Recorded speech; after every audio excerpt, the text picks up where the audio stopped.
University grant commission यानी UGC ने एक कानून लाया कि कोई अगर जुल्म करेगा, ज्यादती करेगा तो उस पर कानूनी कार्रवाई की जाएगी। लेकिन इसके विरोध में सवर्ण जाति के जो लोग हैं और खास तौर से हिंदुओं में जो सवर्ण है, उन्होंने एक तरह से विद्रोह कर दिया है। अलग अलग जगहों पर मीटिंग हो रही है, कुछ जगहों पर मीटिंग होनी बाकी है। लेकिन सवाल यह है कि दरअसल ये जिस सरकार को चेता रहे हैं, क्या सरकार इनकी वजह से बनी है या ये सरकार की वजह से इस तरह की बातचीत कर रहे हैं?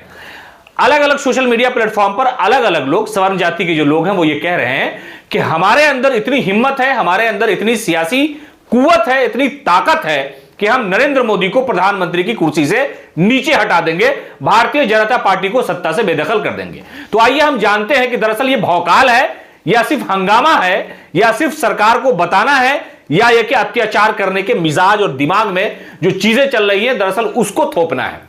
तो इनकी जो आबादी है वो 12 से 15% के आसपास आबादी है और लोकतांत्रिक व्यवस्था में 12 से 15% आबादी न तो किसी की सरकार बना सकती है न किसी की सरकार बिगाड़ सकती है। उसमें कम से कम 20, 22, 25% और दूसरे जातियों का वोट अगर शामिल होगा तब जाके 32, 38, 40% अगर वोट होगा तो कोई भी पार्टी सत्ता में आ सकती है। लेकिन इस वक्त यूजीसी के बहाने ये लोग साबित ये करना चाह रहे हैं, बताना ये चाह रहे हैं, जताना ये चाह रहे हैं कि हमारी इतनी आबादी है, हमारे अंदर इतनी अकल है, हमारे अंदर इतनी ताकत है कि हम अगर चाह ले तो नरेंद्र मोदी को सत्ता से, कुर्सी से उठा करके नीचे बैठा देंगे, यानी सरकार गिरा देंगे। दरअसल इसको सियासी या सामाजिक भौकाल आप कह सकते हैं, माहौल बनाना कह सकते हैं कि है कुछ नहीं, इतनी शक्ति नहीं है कि सत्ता से उनको बेदखल कर दें।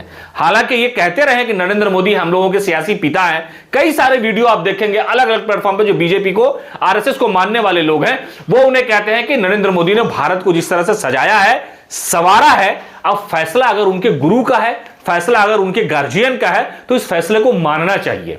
इसलिए कि जिस तरह से वक्फ बिल कानून आया, जिस तरह से कृषि कानून बनाया गया, तो प्रधानमंत्री ने कहा कि हम उस समाज के लोगों के लिए बेहतरी के लिए लाए हैं। तो जब ये यूजीसी का बिल आया है तो ये भी बेहतरी के लिए ही आया होगा। प्रधानमंत्री मोदी के पास, उनके कार्यालय में, यूजीसी के पास बड़े आईएएस अधिकारी तो बैठते हैं, वो नतीजा तो जानते हैं कि होना क्या है और कर क्या रहे हैं। दरअसल जैसे ही यूजीसी वाला जो कानून आया, यूनिवर्सिटियों में कोई अगर गरीब बच्चा है, जो पिछड़ा है, दलित है, ओबीसी समाज का है, जिसे अब से पहले तक जाति सूचक शब्द कह करके बुला करके पानी मंगवा लिया, गाड़ी पुछवा लिया, क्लास में आगे बैठ गया तो कान पकड़ के पीछे बैठा दिया, तो ऐसे लोगों पर फिर से हुकूमत करना अब आसान नहीं है। इसलिए कि कानून का दायरा है, जेल जाना पड़ेगा। जेल कौन जाएगा? जो जालिम होगा, जो अत्याचारी होगा, जो अपने आप को सर्वोपरि समझेगा, उसे जेल जाना होगा। इसलिए कि यहां पर संविधान के हिसाब से सब बराबर है, सब उसी मां की कोख से पैदा हुए हैं। यहां सबके साथ बराबरी के साथ इंसाफ होना चाहिए। सामाजिक भेदभाव का जमाना नहीं है। मनुस्मृति और मनुवादी वाले जो लोग हैं, उसे बाबा साहब भीमराव अंबेडकर, गांधी और मौलाना आजाद के देश में कोई जगह नहीं है।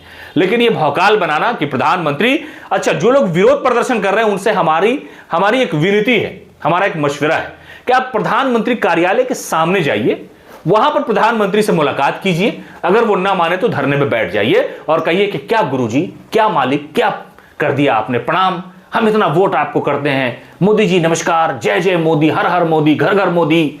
तो आप ये क्यों कर रहे हैं? सवर्णों के खिलाफ क्यों कानून ला रहे हैं? यानी कानून जो आया है वो बेहतर है, स्वागत योग्य है। लोग कह रहे हैं कि जालिम को सजा मिलेगी तो जुल्म का खात्मा हो जाएगा। इसलिए कानून का समर्थन हम करते हैं और सब लोग करते हैं जो देश से प्रेम करते हैं, जो समाज में मोहब्बत और भाईचारा का संदेश देना चाहते हैं, वो सब लोग इस कानून का समर्थन कर रहे हैं। लेकिन जो लोग ये कह रहे हैं कि नरेंद्र मोदी को सत्ता से हम भगा देंगे, उनके लिए ये नामुमकिन है, मुश्किल है, हो ही नहीं सकता। इतनी आबादी आपकी नहीं है कि सियासी तौर पर प्रभावशाली हो जाए और प्रधानमंत्री को अगर वोट आप न भी देंगे तब भी बीजेपी की सरकार आपके बिना बन सकती है।